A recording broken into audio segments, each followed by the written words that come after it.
So everyone has seen these statistics. I mean, they've been in Lean In. They're in a lot of things about the imbalance between men and women, right? Some other statistics that you might not have heard of is 2 to every 1 man, 2 women to every 1 man are starting their own business. 2 to 1. Yet women represent 30% of that revenue. 2 to 1, but we represent 30%. Men go out, they get loans to start their business. Women put it on their credit card or use their personal finance. Again, not thinking big enough. Right? Really believing in you and what you have to share and what you want to bring into the world. So at the current trajectory, if we continue at the pace we are, it will take 3 centuries before we are in parity with men. 3 centuries. Ladies, we don't have, and gentlemen, we do not have 3 centuries, right? The earth is not going to survive if we don't make a major shift. And when I say invoke the feminine, I mean things like empathy, compassion, collaboration, creating community, intuition. How many times have you sat in a business meeting and you didn't know the data, but you had this knowing?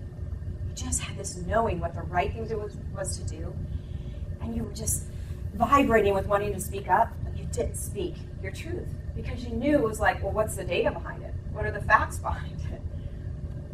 I encourage all of you, when that little intuition comes up at work especially, bring it on. Because we've got to, the whole Lean In thing, like I liked her book, I enjoyed it, and what I love about Sheryl Sandberg is that she is a power influence, so she is starting this wave that needs to happen. I think she's missed the mark, though, in that it's not just about leaning in, it's about leaning in and changing the language at the business table.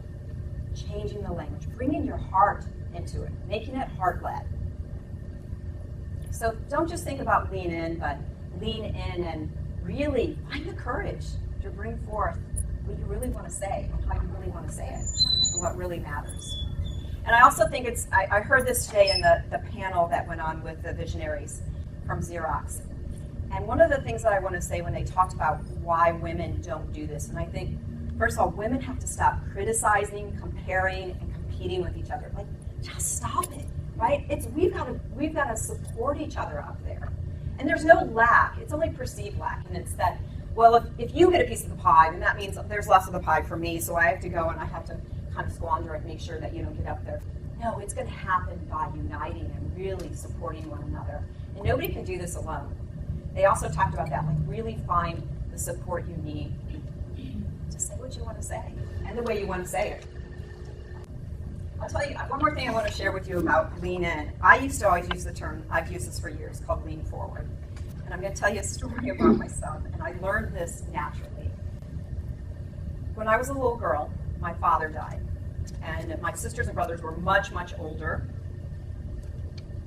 so they weren't at home. And my mother was, of course she was grief-stricken, but she was also, and this is in the early 70s, my mother was, you're just somebody doing the math, yes, I'm 50.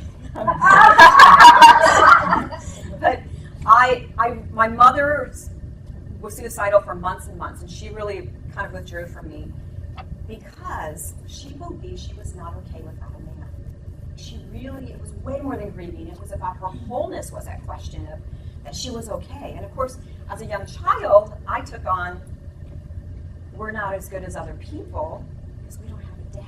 I can actually remember adopting that view of myself. Like there was something wrong with me and I was not as good as anybody out there. And so by the time I hit teenage years, that turned into I'm not as good as other people unless I have a man, a partner, a husband, that sort of thing. Like that was somehow going to make me whole. But what I learned to do was my survival mechanism, and I thought I was being a fraud for years, but I realized it was really a fake it till you make it. What I learned to do was go ahead and adopt the confidence as if I was just as good as anybody else. And I would hold my head and react in situations, and I was faking it, but eventually over time it was really who I was. It's a fake it till you make it sort of thing. And when I left Cisco in April, people thought I was crazy. They're like, Lisa, why would you give up a job at Cisco for $200,000 a year to go start your own thing, right?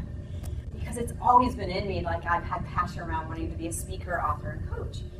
And my last year at Cisco, I worked with engineers. I was in an engineering organization, and I was doing partner development strategy. So I talked to engineers all day long.